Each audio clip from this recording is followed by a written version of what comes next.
നമുക്ക് ഡൗട്ട് വന്നൊരു ക്വസ്റ്റ്യനാണ്. ഒരു കാര്യം ചോദിക്കട്ടെ, മെയിൻസിൻ്റെ ടൈം മാനേജ്മെൻറ്റ് എങ്ങനെയാണ്? ഏതാണ്? NDPC മെയിൻസിൻ്റെ കാര്യമാണ് പറയുന്നത്. എത്ര മിനിറ്റ് കൊണ്ട് എത്ര ഭാഗങ്ങൾ എന്ന് ഒന്ന് പറയാമോ? അപ്പോൾ NDPC മെയിൻസിന് മെയിനായിട്ടും എന്താ നമുക്കുള്ളത്? മാത്സ് ഉണ്ട്, റീസണിങ് ഉണ്ട്, GK ഉണ്ട്. അപ്പോൾ ഇതിവിടെ ഷഫിളായിട്ടാണ് ക്വസ്റ്റ്യൻ കിടക്കുന്നത്. ഓക്കെ, അപ്പോൾ ഈ ഷഫിളായിട്ട് കിടക്കുന്ന ക്വസ്റ്റ്യനെ ടാക്കിൾ ചെയ്യാൻ നമ്മൾ ആദ്യമേ പോയിട്ട് ഡയറക്റ്റ് പോയി മെയിൻസ് അല്ല എഴുതുന്നത്. അതിനുവേണ്ടിയാണ് നമ്മൾ മോക്ക് ടെസ്റ്റ് അല്ലെങ്കിൽ പ്രീവിയസ് ഇയർ പേപ്പേഴ്സ് എന്ത് ചെയ്യുന്നത്? മോക്കായിട്ട് എഴുതുന്നത്. നമ്മൾ ടെക്സ്റ്റ് ബുക്ക് എന്ന് പറയുന്ന ആപ്ലിക്കേഷനകത്ത് മോക്ക് ടെസ്റ്റായിട്ട് എഴുതുന്നത്. അപ്പോൾ അങ്ങനെ ചെയ്യുന്ന സമയത്ത് നിങ്ങൾ ഇപ്പോൾ ഫസ്റ്റ് കാണുന്നത് ഒരു മാത്സിൻ്റെ ക്വസ്റ്റ്യൻ ആയിരിക്കും, രണ്ടാമത് കാണുന്നത് GK ആയിരിക്കും, പിന്നെ റീസണിങ് ആയിരിക്കും. അപ്പോൾ ഇവിടെ CGL എക്സാം അല്ലെങ്കിൽ CHSL SSC എക്സാമുകൾക്ക് ഓരോ പ്രിലിംസ് കേസിൽ ഇപ്പം മാത്സ്, റീസണിങ്, ഇംഗ്ലീഷ്, GK മാറി ഓരോന്നും. ഇപ്പോൾ മാത്സിൻ്റെ ക്വസ്റ്റ്യൻസ് 25 ഒരുമിച്ച്, GKയുടെ 25 ഒരുമിച്ച്, റീസണിങ്ങിൻ്റെ 25 ഒരുമിച്ച്, ഇംഗ്ലീഷിൻ്റെ 25 ഒരുമിച്ച്, അങ്ങനെയാണ് കിടക്കുന്നത്.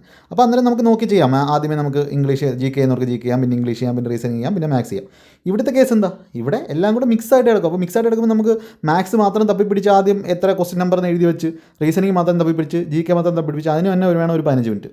അപ്പോൾ അങ്ങനെ കളയാൻ നമുക്ക് സമയമുണ്ടോ? ഇല്ല. അപ്പോൾ ഇവിടെ ചെയ്യാനുള്ള സ്മാർട്ടായിട്ടുള്ള വഴി എന്ന് പറഞ്ഞാൽ നിങ്ങൾ ഫസ്റ്റ് ക്വസ്റ്റ്യൻ എടുക്കുക. ഫസ്റ്റ് ക്വസ്റ്റ്യൻ എടുത്തിട്ട് ഒന്ന് നോക്കുക. നിങ്ങൾ പഠിച്ചിട്ടായിരിക്കുമല്ലോ പോകുന്നത്, ഇത് മൂന്നും പഠിച്ചിട്ടായിരിക്കുമല്ലോ പോകുന്നത്. അപ്പോൾ ആ ഫസ്റ്റ് ക്വസ്റ്റ്യൻ കാണുന്നു, ഒരു GKയുടെ ക്വസ്റ്റ്യനാണ്, അറിയാമെങ്കിൽ എഴുതുക, അല്ലെങ്കിൽ അത് വിടുക. അത് അറിഞ്ഞൂടാ, പിന്നെ നോക്കേണ്ട ആവശ്യമില്ല.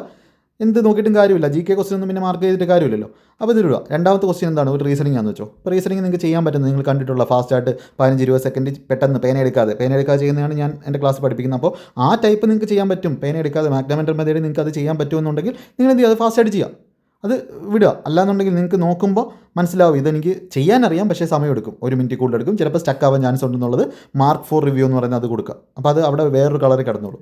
എന്നിട്ട് അടുത്ത ക്വസ്റ്റ്യൻ വന്നു, അടുത്ത ചിലപ്പോൾ GK ആയിരിക്കും, അത് ചെയ്തു. അടുത്ത ക്വസ്റ്റ്യൻ വന്നു, മാത്സ് ആയിരിക്കും. മാത്സ് ചിലപ്പോൾ കാൽക്കുലേറ്റീവ് ആണെങ്കിൽ നിങ്ങൾക്ക് അറിയാം എന്നാൽ കാൽക്കുലേറ്റീവ് ആണ് എങ്കിൽ രണ്ടാമത്തെ റൗണ്ട് ചെയ്യുക. ഒന്നാമത്തെ റൗണ്ട് ചെയ്യേണ്ടതെന്ന് പറയുന്നത് ഒരു ക്വസ്റ്റ്യനിൽ നമ്മൾ തുടക്കത്തിൽ സ്റ്റക്കായി പോയി കഴിഞ്ഞാൽ നമ്മളുടെ ഒരു 10-15 മിനിറ്റ് എന്ത് ചെയ്യും? അത് ആ ക്വസ്റ്റ്യൻ എടുക്കും. ചിലപ്പോൾ അങ്ങനെ സ്റ്റക്കായിരുന്ന ഒരുപാട് പേരുണ്ട്. അതിനാണ് ഡെയിലി പ്രാക്ടീസ് ഷെഡ്യൂളൊക്കെ ചെയ്ത് നമ്മൾ എന്ത് ചെയ്യുന്നത്? പ്രാക്ടീസ് ചെയ്യണമെന്ന് പറയുന്നത്, അല്ലെങ്കിൽ മോക്ക് ടെസ്റ്റ് ഒക്കെ എഴുതി ചെയ്യണമെന്ന് പറയുന്നത്.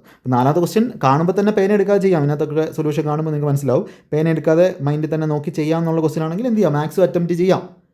അത് ചെയ്യാൻ പറ്റും, ഒട്ടും രക്ഷയില്ല എന്നുള്ളത് വിട്ടേക്കാം.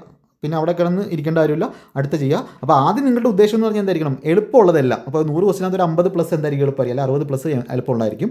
ആ എളുപ്പമുള്ള ക്വസ്റ്റ്യൻസ് ആദ്യം ഗ്യാദർ ചെയ്യുക. അപ്പോൾ അങ്ങനെ ചെയ്യുമ്പോൾ നമുക്കൊരു കോൺഫിഡൻസ് ആവും. എന്നിട്ട് രണ്ടാമത്തെ റൗണ്ടിൽ എന്ത് ചെയ്യുക? നിങ്ങൾ ആ മാർക്ക് ചെയ്താൽ, ഇപ്പോൾ ഇവിടെയാണ് കൂടുതൽ ആ മാർക്ക് ഫോർ റിവ്യൂവിന് ഏറ്റവും ഇമ്പോർട്ടൻസ് വരുന്നത് ഈ ഒരു റെയിൽവേ എക്സാംസിനാണ്. അപ്പോൾ അടുത്ത ഇതിന് എനിക്ക് തോന്നുന്നു 120 ക്വസ്റ്റ്യൻ അല്ലേ? അപ്പോൾ അത് അങ്ങനെ രണ്ടാമത്തെ റൗണ്ടിൽ മാർക്ക് ചെയ്തത് ചെയ്യുക. മൂന്നാമത്തെ റൗണ്ടിൽ ബാക്കി മാർക്ക് ചെയ്യാതെ കിടക്കുന്ന ക്വസ്റ്റ്യൻസ് ചെയ്യുക. അങ്ങനെ മാക്സിമം അറ്റംപ്റ്റ് ആണ് കൊടുക്കേണ്ടത്. അല്ലാതെ ചുമ്മാ പാടുള്ള ക്വസ്റ്റ്യനിൽ മാത്സ് മാത്രമേ ആദ്യം ചെയ്യത്തുള്ളൂ, GK മാത്രമേ ചെയ്യത്തുള്ളൂ എന്ന് പറഞ്ഞിരിക്കരുത്. ഓക്കെ.